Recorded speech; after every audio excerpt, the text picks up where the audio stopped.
नमस्कार. ॲक्च्युली वेळ खूप झालेला आहे. मंत्रालयामध्ये विधान अधिवेशन चालू असताना अचानक भारताने जे T20 जिंकली, काल जल्लोष झाला आणि आज सर्व लोकांचा सत्कार विधान भवनामध्ये होता. त्याच्यामुळे आपला 5चा कार्यक्रम 5:30, 5:30चा 7:30 झाला. आता ऑलमोस्ट 8 वाजले. त्याच्यामुळे मी जास्ती वेळ घेणार नाही. कमी शब्दामध्ये काही जास्तीत जास्त काही सांगता येईल, कारण की बरेच लोक कोणी नाही म्हणून राहत असतील, कोणी वसी विरार, कोणाला गावाला जायला ट्रेन फक्त नाणं गेले, असे अनेक प्रत्येकाचे आपल्या लगबगी असतात. त्या लगबगीमध्ये सर्वात महत्त्वाचं तुमचं कौतुक करावं असं वाटतं की या सर्व गोष्टी असताना सुद्धा आवाज येतोय ना, आवाज पोचतोय, या सर्व लगबगीमध्ये असताना सुद्धा वसंतराव आणि यशवंतराव यांना यांचे विचार ऐकण्यासाठी किंवा यांचे विचार आत्मसात करण्यासाठी जे काय असेल त्यासाठी तुम्ही लोक थांबले. संख्या जरी कमी असली ती काही महत्वाची नसते. गौतम बुद्धाला जेव्हा एनलाइटनमेंट झालं, जेव्हा त्यांना ज्ञान प्राप्त झालं, तेव्हा जे साचलेलं ज्ञान होतं ते लोकांना त्यांना सांगायचं होतं. सांगायचं कसं? गौतम बुद्धाला वाटतं की आपण जास्त लोकांना बोलवलं, लोक आपल्या वेड्यात करतात, अरे काय सांगतोय तू, हे काय चुकीचं सांगतोय. म्हणून त्यांनी फक्त 5 शिष्यांना बोलवलं होतं. 5च लोक, त्यांचे सुरुवातीचे शिष्य 5च होते. तेव्हा 5 शिष्यांना सांगितल्यानंतर त्यांना म्हणाले तुम्हाला तर खूपच ज्ञान आहे, या गोष्टी खूप महत्वाच्या आहेत. त्याच्यानंतर त्यांनी 10 शिष्यांना बोलवलं. त्याच्यानंतर 1 लाख लोक जमले. असं करत बौद्ध धर्माचा प्रसार भारतात नाही तर जगात झाला. आज जगामध्ये बौद्ध धर्म 2-3 नंबरचा बौद्ध धर्म आहे. म्हणून मला असं वाटतं की मी कधीही भाषण करताना किंवा गप्पा मारताना किंवा कुठलीही मैत्री ठेवताना किंवा कुठलीही लोक जमवताना संख्या महत्वाची नसते, विचार हा महत्वाचा असतो. जरी या हॉलमध्ये 50 लोक असतील, 100 लोक असतील, पण हे लोक काय विचार घेऊन जातात आपल्या घरी, आपल्या मित्रांमध्ये, आपल्या नातेवाईकांमध्ये, आपल्या कुटुंबांमध्ये, आपल्या अधिकारी वर्गांमध्ये, हा खूप महत्वाचा आहे. जरी 10 लोक असले, जरी विचाराने पक्के असले, तरी मला असं वाटतं ती 1000 लोकांना भारी आहे, कारण की विचार खूप महत्वाचे आहे. कर्मवीर भाऊराव पाटील नेहमी सांगायचे, खूप त्यांचं फेमस वाक्य आहे, जर तुम्हाला 1 वर्षाची बिरुदावणी पाहिजे असेल तर तुम्ही धान्य पेरा. जसं आपण धान्य पेरतो, 1 वर्षात कुठले उत्पन्न येतं लगेच आपण काढून देतो. जर तुम्हाला 100 वर्षाची बिरुदावणी पाहिजे असेल तर तुम्ही माणसं पेरा. जसं राजकीय नेते लोक तयार करतात, कार्यकर्ते करतात आणि त्याच्यातून त्यांची सत्ता आत्मसात करतात किंवा सत्तेवर येतात. पण जर तुम्हाला 5000 वर्षाची बिरुदावणी पाहिजे असेल तर तुम्ही विचार पेरण्याचं काम करा. मला असं वाटतं हे विचार मंच आहे आणि या विचार मंचावरती आपण कितीही लोक असतील हे महत्वाचं नाही, पण या विचार पेरण्यासाठी आपण एकत्र आले या सीझन मध्ये. हा महत्वाचा सीझन आहे, हा पेरणीचा सीझन आहे, शेतकऱ्यांचा सीझन आहे. त्याच्यामुळे मला खूप म्हणजे असं वाटतं की आनंद आहे. आणि राजेशजींनी जसं सांगितलं की कमी वेळ होता आणि कसं असतं बऱ्याच वेळेला सांगतो, आमच्या घरी एक वाढदिवस होता, पण बायकोला सांगितलं हा विचार महत्वाचा आहे, वाढदिवस पुढच्या वर्षी सुद्धा येईल, पण या लोकांमध्ये जाणं महत्वाचं, हे आपल्या विचारांची लोक आहेत. म्हणून आज उशीर झाला, घरी मला लवकर जायचं तर मी सांगितलं मी वेळ खातोय, कारण की विचार हा महत्वाचा आहे. कारण की प्रत्येकाने जर असंच जर वागलं की मला बायको आहे, मला मुलं आहे, मला वाढदिवस आहे, मला कार्यक्रम आहे, तर हा विचार पुढे कोण नेऊन ठेव. वसंतरावांचं जेव्हा मी वाचत होतं, थँक्स टू राजेश भाई, त्यांच्यामुळे त्यांना मी अवाक झालो. वसंतरावांना वाचून मी अवाक झालो. मी 30 वर्षापासून पत्रकारिता करतोय, अनेक मी साहित्य वाचलं, मी जनरल इंग्रजी साहित्य खूप वाचतो, पण वसंतराव मला असं वाटतं की बंजारा असेल या कम्युनिटीच्या पलीकडचे लीडर. म्हणजे वसंतरावचं व्यक्तिमत्व मला असं वाटतं की महाराष्ट्राला कळलेलं नाहीये. आणि ते या मला असं वाटतं की ही सभा किंवा हा कार्यक्रम हा तर चौकात झाला पाहिजे. महाराष्ट्रात तुम्हाला घडवायचं असेल तर वसंतरावांचे कार्यक्रम चौकात झाले पाहिजे, असं त्यांचे विचार होता. म्हणजे जातीच्या पलीकडे जाणारा व्यक्ती, म्हणजे तुम्हाला आश्चर्य वाटेल, वसंतराव महाराष्ट्रातले असे पहिले व्यक्ती होते आणि शेवटचे व्यक्ती होते. ते 3 ठिकाणी मंत्री होते, 3 प्रांतामध्ये. मध्य प्रदेश प्रांताचे सुद्धा मंत्री होते. मध्य प्रदेश जेव्हा एकत्र होतं 50च्या याच्यामध्ये, नंतर बॉम्बे प्रांताचे पण मंत्री झाले होते, नंतर महाराष्ट्र जेव्हा झालं तेव्हाही मंत्री झाले होते. असं इतिहास नाहीये, असं हे व्यक्तिमत्व. म्हणजे त्या काळी ज्या अशोक पवार सर त्यांच्या विशेष चांगला उल्लेख केला, त्या काळी कोणी म्हणजे लव्ह मॅरेज नावाचा प्रकार नव्हता किंवा वसंतराव सगळ्यात महत्वाची गोष्ट आपले जे काय बोलायचे ते स्वतः करायचे. म्हणजे असं नाही लोकांना फक्त 1 तास उपदेश द्यायचं, घरी जायचं आणि आपण जे काही करायचं ते करायचं, त्यांनी अजिबात केलं नाही. म्हणजे मी वाचत असताना मला असं जाणवलं. पहिल्यांदा जेव्हा भारतामध्ये अन्नधान्याची टंचाई निर्माण झाली, आपल्याला अमेरिकेवरनं गहू मिळत होता, तेही उशिरा मिळत होतं. 72चा वगैरे दुष्काळ त्या पिरियडचा पूर्ण प्रांत होता. लालकृष्ण आपलं लाल बहादूर शास्त्री यांनी जय जवान जय किसान नावाची घोषणा दिली होती. लाल बहादूर शास्त्री खूप व्याकुळ झाले होते. भारत एवढा मोठा देश, कृषी प्रधान देश, पण आपल्याकडे अन्नधान्य नाहीये. तर ती जी भावना लाल बहादूर शास्त्री यांनी सिरियसली घेतली आणि त्याच्यावर इम्प्लिमेंटेशन करायला सुरुवात केली. आणि पहिल्यांदा त्यांनी हायब्रिड नावाचा प्रकार जर कोणी आणला असेल महाराष्ट्रात, ते पहिली व्यक्ती, हरित क्रांतीची पहिली व्यक्ती. तर त्यांनी आपल्या शेतामध्ये ज्वारीची जी लागण होती हायब्रिडची आपल्या शेतात टाकली आणि तिथं 200 पोतं असतील, 500 क्विंटल असतील ही ज्वारी काढली आणि लोकांना एक उदाहरण सेट करून दिलं. बघा असं केलं तर असं होईल. म्हणजे जरा कुठलीही गोष्ट ही स्वतःपासून सुरू करायची. हा सर्वात मला असं वाटतं की त्यांचा व्यक्तिमत्वाचा गुण हा महत्वाचा आहे, आपण तो बघितला पाहिजे. दुसरी महत्वाची गोष्ट आपण जर बघितलं, मी या दोन व्यक्तीचा अभ्यास केल्यानंतर आधुनिक महाराष्ट्राच्या प्रगतीमध्ये यशवंतराव वसंतराव यांचे योगदान हे करत असताना मला वाटतं त्रिकूट आपण बघितलं पाहिजे. अनालिसिस करतो आपण, यशवंतराव, वसंतराव आणि आताच्या घडीला शरद पवार, या तीन लोकांचा जर तुम्ही अभ्यास केला तर त्या तीन लोकांचं व्यक्तिमत्व उलगडतं. फक्त वसंतरावचा अभ्यास करून तुम्हाला वसंतराव समजणार नाही. वसंतराव समजण्यासाठी तुम्हाला यशवंतराव वाचावं लागते आणि यशवंतराव समजण्यासाठी पण वसंतराव वाचावं लागते. शरद पवार समजण्यासाठी पण वसंतराव वाचावं लागते. म्हणून मला असं वाटतं हे त्रिकूट आहे. आणि खूप मला असं वाटतं की महाराष्ट्राच्या फाउंडेशन मध्ये 1960च्या दशकामध्ये ज्या वेळेला अनिष्ट रूढी परंपरा समाज खिचलेला होता, अशा वेळेला ह्या माणसाने आधुनिक विचार घेऊन चालण्याची जी तयारी दाखवली, हा सगळ्यात मोठं कॉन्ट्रीब्युशन या माणसाचं फक्त समाजासाठी नाहीये, महाराष्ट्रासाठी आहे, देशासाठी आहे. त्याच्यामुळे या माणसाचं योगदान खूप खूप मोठं आहे. ते माझ्या सारख्यांनी शब्दामध्ये मांडलं तर मला वाटतं खूपच कठीण आहे. त्यांच्यावर एक 100 जरी पेज झालेली आहे तरी ती कमी होईल, एवढं मोठं योगदान या माणसाचं आहे. त्याच्यामुळे दुसरं महत्वाची गोष्ट, आणि त्याचा स्वभाव खूप साधा होता. म्हणजे त्यांची राहणीमान खूप टापटीप असायची. असं नाही की त्यांना बघितल्यावर की जरी ग्रामीण भागातला व्यक्ती होता पण त्याची राहणीमान नेहमी टापटीप असायची बाबासाहेब आंबेडकरांप्रमाणे. त्याच्यामुळे ते एक त्यांनी एक किस्सा एका लेखकाने मांडलाय. असं साहित्य संमेलन यवतमाळमध्ये होतं आणि ते संमेलन झाल्यानंतर सगळे लोक चालले गेले आणि 5-7 लोक फक्त होते. सेक्युरिटी तेव्हा सीएम होते. ते सेक्युरिटी बाजूला अशी उभी होती. एका आपल्या ग्रामीण भागाच्या माणसाला बिडी पीत होता, ती बिडी त्याची विजवली, त्याच्याकडे माचीस नव्हती. तर तो वसंतरावकडे गेला, तुमच्याकडे माचीस आहे का म्हणे. तर त्यांनी त्यांच्याकडून माचीस घेतली, बिडी पुन्हा पेटवली. नंतर पत्रकारांनी विचारलं, तुम्हाला माहिती आहे कोणाकडून तुम्ही माचीस घेतली? कोण आहे म्हणते. अरे महाराष्ट्राचे मुख्यमंत्री, त्यांच्याकडून तू माचीस घेतली. अरे बापरे म्हणे. सो असं एक व्यक्तिमत्व होतं. मला असं वाटतं त्याच्यामुळे या व्यक्तीकडून आपल्याला खूप असं शिकण्यासारखं. दुसरी महत्वाची गोष्ट की त्यांनी जसं मी म्हटलं ऍग्रिकल्चर क्षेत्रामध्ये, शेती क्षेत्रामध्ये नवीन नवीन तंत्रज्ञान आणलं. ते तंत्रज्ञान करत असताना त्यांनी व्हिज्युअलाइज केलं की आपण काय केलं पाहिजे. त्याच्यासाठी 4 कृषी विद्यापीठ त्यांनी स्थापन केली. परभणी असेल, दापोली असेल किंवा राहुरी असेल, या 4 ठिकाणी त्यांनी विद्यापीठ स्थापन केली. त्यांनी फक्त विद्यापीठ स्थापन करून असं सांगितले फक्त तुम्ही आपल्या लोकांना नोकरी द्या किंवा फक्त तुम्ही काही उद्योगधंदे तिथे करा. त्यांनी सांगितलं त्याच्या पलीकडे जा. इथं चांगल्या चांगल्या ऊसाच्या जाती असतील, ज्वारीच्या जाती असतील, बाजरीच्या जाती असतील, इथले कडधान्य असेल, यांच्या जातीवरती रिसर्च करा. त्या काळामध्ये R&D वरती, रिसर्च वरती खर्च करणारा आणि सांगणारा तो मला असं वाटतं तो मोठा व्यक्तिमत्व वसंतराव होते. त्यांनी ते खर्च करायला होते. आणि त्याच्या पलीकडे जेव्हा भारतामध्ये आपण जर त्यावेळी भौगोलिक परिस्थिती किंवा पॉलिटिकल किंवा हिस्ट्री बघितली, वसंतराव नेहमी पंडित जवाहरलाल नेहरू असतील किंवा इंदिरा गांधी असतील यांच्या जवळ होते. त्या पिरियडमध्ये जेव्हा यशवंतरावांना सांगण्यात आलं तुम्ही दिल्लीला या, तेव्हा त्यांना कृष्णा मेनन म्हणून आपले संरक्षण मंत्री होते. चीनचा अटॅक झालेला होता, तेव्हा कृष्णा मेनननी राजीनामा द्यायला लावला होता त्या पिरियडमध्ये विरोधकांनी. त्यावेळेला महाराष्ट्रात मुख्यमंत्री म्हणजे धुरा कोणाला द्यायची. म्हणजे महाराष्ट्रात नुकतंच एक सेपरेट राज्य झालं होतं आणि महाराष्ट्रासारखं जर आधुनिक शाहू फुले विचारांचं राज्य एवढा मोठ्या काळात हे भारतामध्ये सगळ्यात महत्वाचे राज्य आहे, ते कोणाच्या हातात द्यायचं. तर मला असं वाटतं यशवंत चव्हाणने डोळे बंद करून वसंतराव नाईक यांच्या हातात दिलं.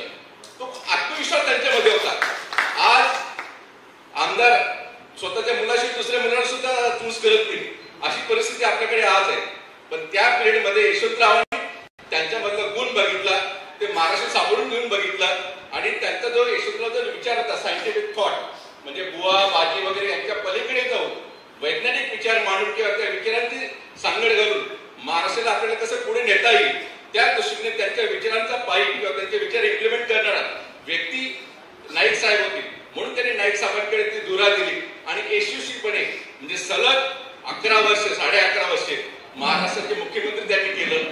बंजारा समाज जो मागासलेला होता त्याला 4% रिझर्वेशन दिलं आणि अनेक असे इतर जे समाज होते त्याच्यासाठी हे केलं. दुसरी महत्वाची गोष्ट, महाराष्ट्रामध्ये इंडस्ट्रियल रिव्होल्युशन यशवंतरावांनी केली. रशिया एकीकडे चालू होता तेव्हा रशियामध्ये इंडस्ट्रियल रिव्होल्युशन चालू होती. तिथं कारखाने असतील, लोकांना उद्योग मिळत होते. त्याचा इन्फ्लुएन्स होऊन यशवंतरावांनी एमआयडीसीची स्थापना महाराष्ट्रामध्ये केली आणि त्याच्यानंतर ती एमआयडीसी गावाकडे नेऊन देण्याचं काम मला असं वाटतं नाईक साहेबांनी केली. ही सगळ्यात महत्वाची गोष्ट म्हणजे डिसेंट्रलायझेशन ऑफ जे पॉवर असतं ते नाईक साहेब असतील किंवा यशवंतराव असतील या दोघांनी केलं. आज आपल्याकडे बघतो 25-30 अशा महानगरपालिका आहेत, त्यांचं इलेक्शनच झालं नाही 2 वर्षापासून. म्हणजे इकडे काय होतं, आपल्याकडे सेंट्रलायझेशन ऑफ पॉवर, सर्वे काम कुठून चालू होतात, मंत्रालयातून चालू होतं. पण त्याकडे त्यांचा असा हेका होता की गावाचा सरपंच असेल, जिल्हा परिषद अध्यक्ष त्याने डिसिजन घेतले पाहिजे. ही डिसेंट्रलायझेशन पॉवर. असं मला असं वाटतं की आजचे जे आपण राजकीय नेते बघितले आणि त्या काळचे राजकीय नेते बघितले तर मला असं वाटतं खूप विदारक परिस्थिती आपल्याकडे. त्यावेळेला जर बघितलं त्यांनी जी नीव ठेवली होती त्याच्यामुळे 50 वर्ष एवढा मोठा महाराष्ट्र चालतोय त्यांच्या टीव्हीमुळे, त्यांच्या फाउंडेशनमुळे. आणि हा गाडा आता हळूहळू जसं असतं ना, ग्रामीण भागातील तुम्ही लोक असतील, बैलगाडा असतं आपलं, बैलगाडा जर ऑइलिंग जर व्यवस्थित वेळेवर मिळालं नाही जसं वाहतूक सुरू करतात कर कर कर कर कर कर तर महाराष्ट्राची अवस्था अशी त्या पद्धतीने झालेली आहे. आता नुकता 2 दिवसापूर्वी इकॉनॉमिक सर्वे असतो, आर्थिक अहवाल असतो, तो आलाय. त्याच्यामध्ये महाराष्ट्राचं दर उत्पन्न 2,55,000 दाखवलेले आहे. महाराष्ट्र नेहमी टॉप 2 मध्ये किंवा टॉप 3 मध्ये असायचा. म्हणजे गुजरात आपल्या कुठेही नव्हता, तो गुजरात आपल्या पुढे चालला गेला. तेलंगणा कुठेही नव्हता, तेलंगणा पहिल्या क्रमांकावर चालला गेला. दुसरी महत्वाची गोष्ट, आपला जो जीडीपी ग्रोथ आहे महाराष्ट्राचा, जो इन्कम ग्रोथ आहे ते डाऊन झाले. मागच्या वर्षी 9.3% होता, तो आता 7% दाखवलाय. मागच्या वर्षी तो फक्त 6% होता. त्याच्यामुळे इकॉनॉमिकली आपण खाली जातोय आणि ग्रोथ जो आहे तो पण वाढत नाही, बेरोजगारी वाढते. इकडे 5 ट्रिलियन 2 ट्रिलियन इकॉनॉमीच्या गोष्टी करतो. पण सर्वात महत्वाची गोष्ट ते पर दर उत्पन्न, म्हणजे आपण त्याला पर कॅपिटल इन्कम म्हणतो. जर आपण बघितलं भारताची इकॉनॉमी इंग्लंडपेक्षा मोठी आहे, पण इथल्या लोकांचं उत्पन्न तेवढं आहे का? नाही. इंग्लंडच्या लोकांचं पर उत्पन्न आहे $50,000 आणि आपलं उत्पन्न फक्त $3,000. म्हणजे आपल्याकडे कोण श्रीमंत होते?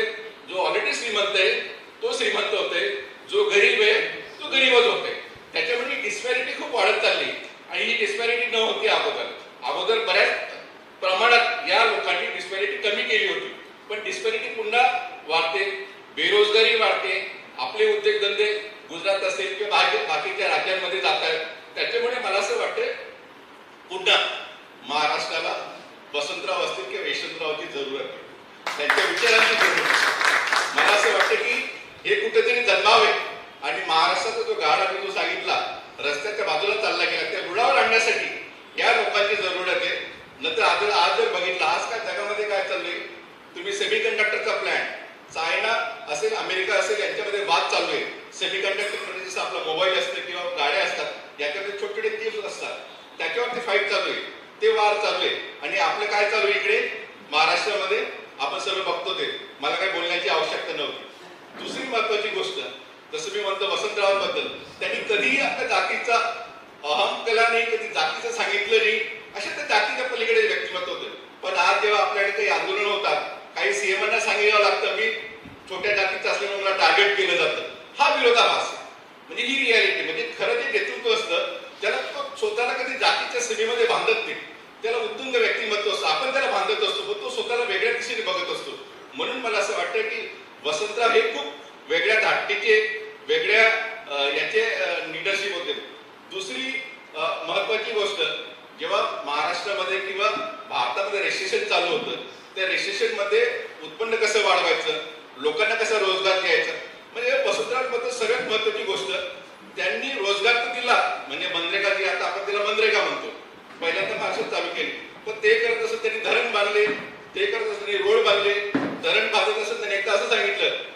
खूप महत्वाचं आहे. प्रत्येकाची शेती ही पाणी क्षेत्राखाली आलं पाहिजे, ते त्याच्या पुढे मिळायचे. त्याच्यासाठी तुम्ही जर घाम जरी काढला तर घामाचा टूप सुद्धा त्या शेतात गेला पाहिजे, म्हणजे घाम सुद्धा वेस्ट नाही केला पाहिजे, एवढं ते सांगत. आणि त्याच्यामुळे त्यांचं जे क्षेत्र होतं आपलं अंडर इरिगेशन खूप वाढलं. आणि आपण पाहतो 30 वर्षापासून काय आपली 1% सुद्धा वाढ झाली नाही.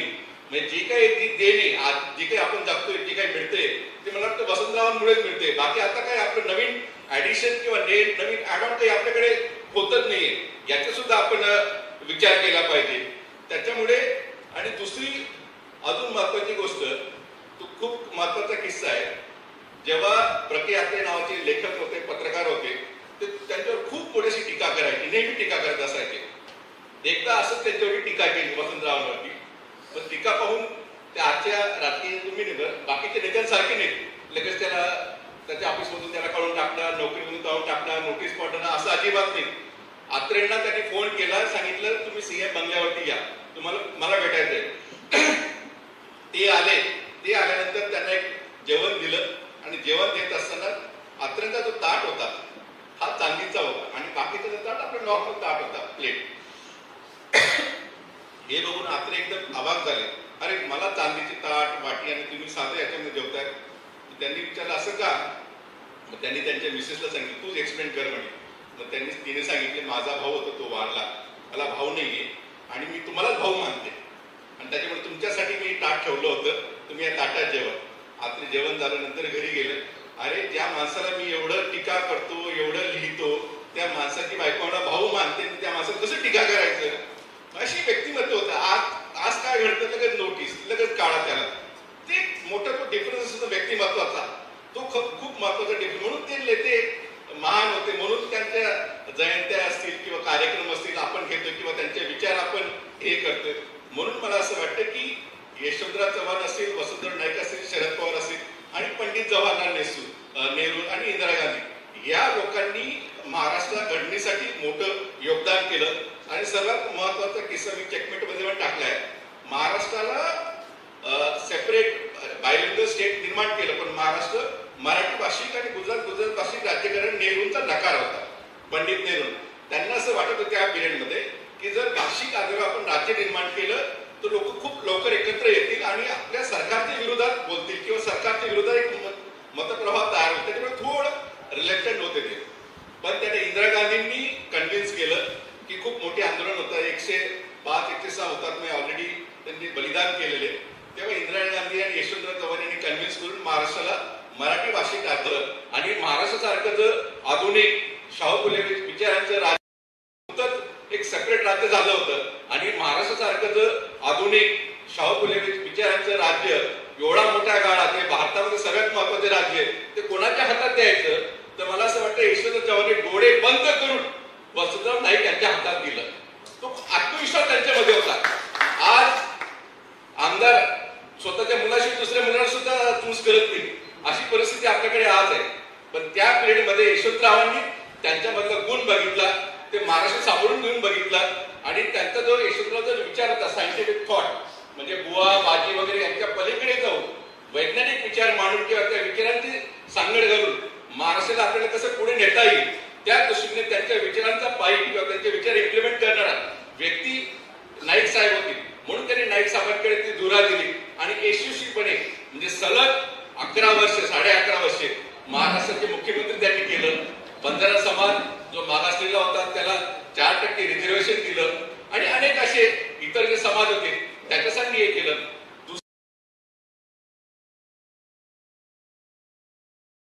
दुसरी महत्वाची गोष्ट, महाराष्ट्रामध्ये इंडस्ट्रियल रिव्होल्युशन यशवंतरावांनी केली. रशिया एकीकडे चालू होता तेव्हा रशियामध्ये इंडस्ट्रियल रिव्होल्युशन चालू होती, तिथं कारखाने असतील, लोकांना उद्योग मिळत होते. त्याचा इन्फ्लुएन्स होऊन यशवंतरावांनी एमआयडीसीची स्थापना महाराष्ट्रामध्ये केली आणि त्याच्यानंतर ती एमआयडीसी गावाकडे नेऊन देण्याचं काम मला असं वाटतं नाईक साहेबांनी केली. ही सगळ्यात महत्वाची गोष्ट म्हणजे डिसेंट्रलायझेशन ऑफ जे पॉवर असतं ते नाईक साहेब असतील किंवा यशवंतराव असतील या दोघांनी केलं. आज आपल्याकडे बघतो 25-30 अशा महानगरपालिका आहेत, त्यांचं इलेक्शनच झालं नाही 2 वर्षापासून. म्हणजे इकडे काय होतं, आपल्याकडे सेंट्रलायझेशन पॉवर, सर्वे काम कुठून चालू होत आहे, मंत्रालयातून चालू होतं. पण त्याकडे त्यांचा असा हेका होता गावाचा सरपंच असेल, जिल्हा परिषद अध्यक्ष, त्याने डिसिजन घेतले पाहिजे. ही डिसेंट्रलायझेशन पॉवर.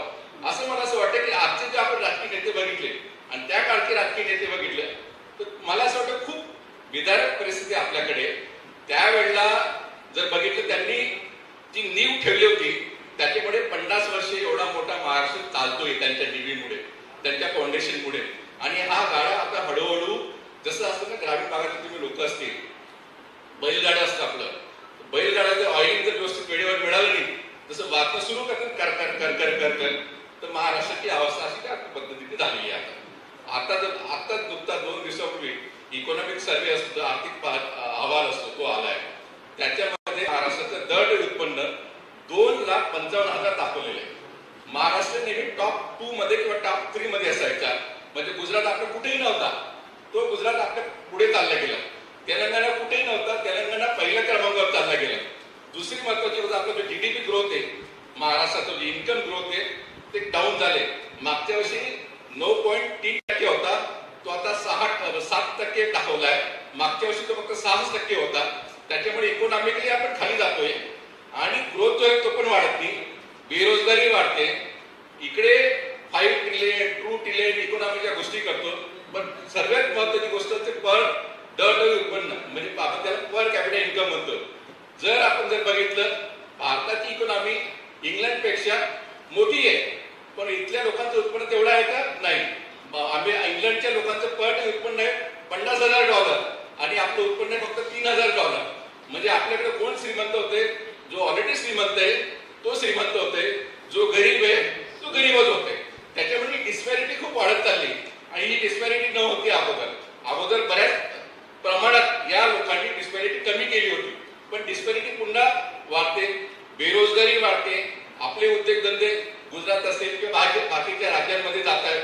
त्याच्यामुळे मला असं वाटतं पुन्हा महाराष्ट्राला वसंतराव असतील किंवा यशवंतरावची जरूरत आहे, त्यांच्या विचारांची जरूरत आहे. मला असं वाटतं की हे कुठेतरी जन्मावे आणि महाराष्ट्राचा जो गाडा मी जो सांगितला रस्त्याच्या बाजूला चालला गेला, त्या रुळावर आणण्यासाठी या लोकांची जरूरत आहे. नंतर आज जर बघितलं, आज काय जगामध्ये काय चाललंय, तुम्ही सेमीकंडक्टरचा प्लॅन चायना असेल, अमेरिका असेल, यांच्यामध्ये वाद चालू आहे. सेमीकंडक्टर म्हणजे जसं आपला मोबाईल असते किंवा गाड्या असतात, याच्यामध्ये छोटे छोटे चिप्स असतात, त्याच्यावरती फाईट चालू आहे, ते वार चालू आहे. आणि आपलं काय चालू आहे इकडे महाराष्ट्रामध्ये, आपण सर्व बघतो ते. मला काही बोलण्याची आवश्यकता नव्हती. दुसरी महत्वाची गोष्ट, जसं मी म्हणतो वसंतरावांबद्दल, त्यांनी कधीही आपल्या जातीचा अहम केला नाही, कधी जातीचं सांगितलं नाही, अशा त्या जातीच्या पलीकडे व्यक्तिमत्व होतं. पण आज जेव्हा आपल्याकडे काही आंदोलन होतात, काही सीएमांना सांगावं लागतं मी छोट्या जातीचं असल्यामुळे मला टार्गेट केलं जातं, हा विरोधाभास. म्हणजे ही रियालिटी. म्हणजे खरं जे नेतृत्व असतं त्याला तो स्वतःला कधी जातीच्या सीमेमध्ये बांधत नाही, त्याला उत्तुंग व्यक्तिमत्व असतं, आपण त्याला बांधत असतो, पण तो स्वतःला वेगळ्या दिशेने बघत असतो. म्हणून मला असं वाटतं की वसंतराव हे खूप वेगळ्या धाटणीचे, वेगळ्या याचे लीडरशिप होते. दुसरी महत्वाची गोष्ट, जेव्हा महाराष्ट्रामध्ये किंवा भारतामध्ये रेसिशन चालू होतं, त्या रेसिशन मध्ये उत्पन्न कसं वाढवायचं, लोकांना कसा रोजगार द्यायचा, म्हणजे वसंतरावांबद्दल सगळ्यात महत्वाची गोष्ट, त्यांनी रोजगार तर दिला. म्हणजे मनरेगा, जी आता आपण तिला मनरेगा म्हणतो, पहिल्यांदा महाराष्ट्रात चालू केली, पण ते करत असत त्यांनी धरण बांधले, ते करत असत त्यांनी रोड बांधले. धरण बांधत असत त्यांनी एकदा असं सांगितलं, पाणी खूप महत्वाचं आहे, प्रत्येकाची शेती ही पाणी क्षेत्राखाली आलं पाहिजे, ते त्याच्या पुढे म्हणायचे.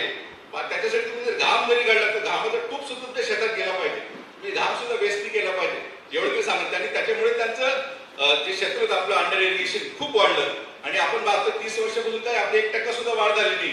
म्हणजे जी काही ती देणे, आज जी काही आपण जगतोय, जे काही मिळते, ते मला वाटतं वसंतरावांमुळेच मिळते. बाकी आता काय आपलं नवीन ऍडिशन किंवा नवीन ऍड ऑन काही आपल्याकडे होतच नाहीये, याचा सुद्धा आपण विचार केला पाहिजे.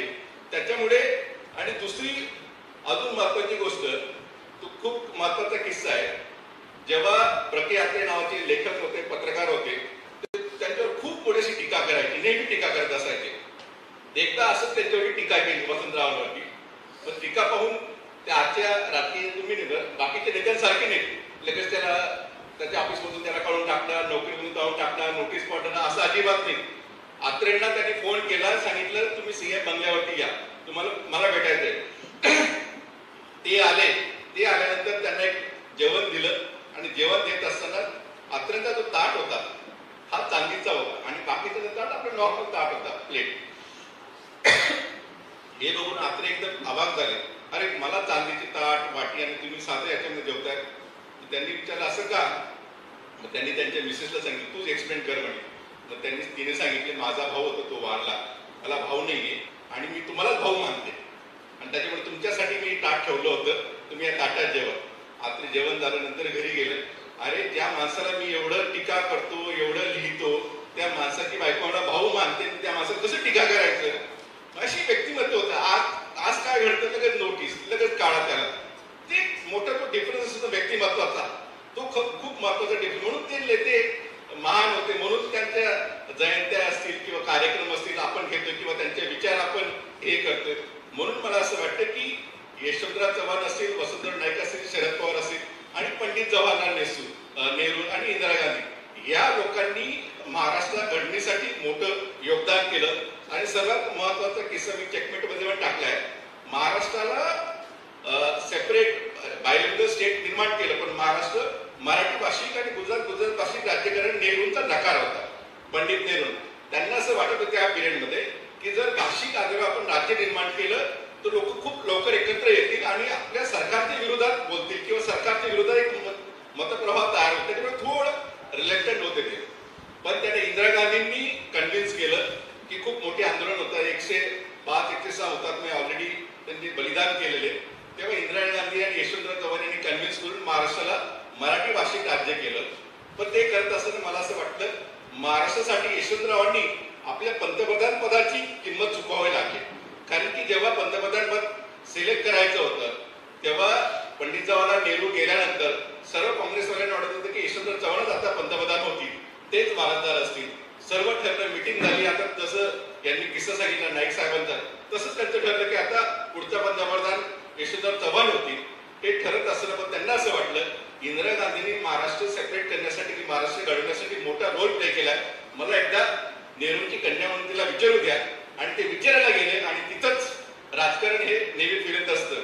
त्याच्यामुळे मला असं वाटतं की तिथून मग त्यांना ती कलाटणी मिळाली आणि त्यांनी आपला एक कार्ड प्ले केला आणि त्या पंतप्रधान झाला. तसंच महाराष्ट्र राजकारण जसे राजीव भाऊंनी म्हटले की अजित पवार शरद पवार यांना सोडून जाणार होतं तेव्हा मी 2019 मध्ये म्हटलं होतं, लिहिलं होतं. तसंच आता सुद्धा म्हणजे एप्रिल महिन्यामध्ये मी बातमी केली होती की अजित पवार हे शरद पवारांना सोडून भारतीय जनता पार्टीबरोबर जाणार. 38 आमदारांचं सह्यांचं पत्र त्यांच्यावर रेडी. त्यावेळेला अजितदादांनी प्रेस कॉन्फरन्स घेतली होती विधान भवनामध्ये. मी तुम्हाला अफिडेव्हिट लिहून देऊ का? असं कुठल्याही प्रकारचं मी देणार नाही. पण मला माहिती होतं माझ्याकडे ती कॉपी होती. ज्या व्यक्तीचं सह्या घेत होता तो माझा जवळचा मित्र होता आणि त्याने दाखवलं होतं. तो माझ्या बातमीमुळे सकाळ आहे ते आवर्जून वाचलं पाहिजे. बगलामुखीचा मिरची हवा नावाचा एक प्रकार असतो. मध्य प्रदेशामध्ये बगलामुखी नावाचा एक प्लेस आहे. तिथं मिरची हवन केला जातो. ते मिरची हवन असं आहे की आपली जी इच्छा असते ती पूर्ण करण्यासाठी, माझा याच्यावर विश्वास ते पूर्ण करण्यासाठी तिथे केला जातो. अनेक मोठमोठे लोक येतात. तो मिरची हवन देवेंद्र फडणवीस यांनी 2019 मध्ये केला होता. सकाळी 3 वाजता त्यांच्या परिवारासहित ते मिरची हवनाला बसले आणि सकाळी अजितदादांवर शपथ घेतली. मिरची हवन या चॅप्टर नंतर अनेक पेपरमध्ये बातम्या आल्या. इंद्रजित सावंत म्हणून आपले लेखक आहेत आणि इतिहासकार आहेत खूप मोठे महाराष्ट्रातले.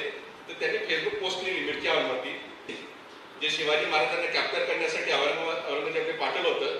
राजा जयसिंगने सुद्धा मिरची हवन केलं होतं आग्र्यामध्ये की शिवाजी महाराजांना पकडत. त्याच्यामुळे मराठा विरुद्ध किंवा महाराष्ट्राच्या विरुद्ध कट्टार असं करायचं असेल तेव्हा मिरची हवन केलं जातं असं त्यांनी म्हटलं होतं इंद्रजित सावंत यांनी. तोही खूप किस्सा इंटरेस्टिंग त्या पुस्तकातला आहे. आणि सर्वात महत्वाचं ते सांगतो, आजचं जे राजकारण आहे, मी पॉलिटिकल अॅनालिस्ट म्हणून किंवा पॉलिटिकल कॉमेंटेटर म्हणून अनेक चॅनल मराठी असेल, हिंदी असेल, इंग्लिश असेल अनेक ठिकाणी जात असतो. पण ते वेगळ्या पद्धतीनं मांडणी करतो. इथली मांडणी मला असं वाटतं की वैचारिक दृष्टीने मांडणी ही महत्वाची आहे. जसं नाना म्हटले किंवा हे म्हटले, आपला जो थॉट्स आहे महाराष्ट्राचा, वसंतराव, यशवंतराव, शरद पवार किंवा या लोकांचा, शाहू फुले आंबेडकरांचा किंवा संतांचा, हा सर्व समाजाला बरोबर घेऊन जाण्याचा आहे. आपण कुठल्याही समाजाला, धर्माला बाजूला काढू शकत नाही. बाबासाहेब आंबेडकरांचं 2 दिवसापूर्वी एक पुस्तक वाचलं अंट नावाचं. तर त्या टचेबल अनटचेबल पुस्तकामध्ये बाबासाहेब म्हणतात की महार आणि मराठा यांचं कुळ जर तुम्ही बघितलं एक सारखंच आहे. म्हणजे महारांमधले कुळ मराठ्यांमध्ये सापडतात, मराठ्यांचे कुळ महारांमध्ये सापडतात. जसं सूर्यवंशी सरनेम तुम्हाला अनेक जातीमध्ये सापडेल किंवा चव्हाण सरनेम अनेक जातीमध्ये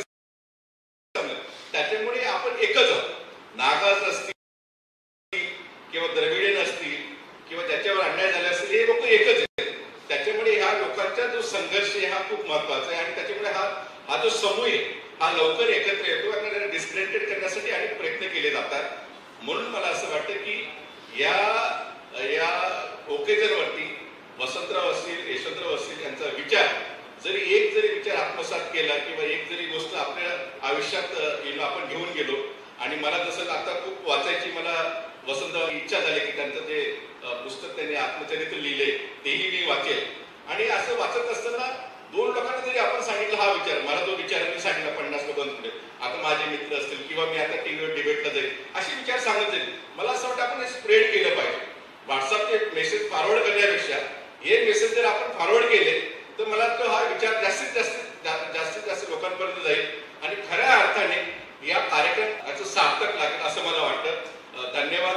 तुम्ही मला बोलवलं आणि मला संधी दिली 2 शब्द मांडण्याची. 2 जास्तीत झाले, त्याच्यामुळे तुमचं खूप खूप धन्यवाद.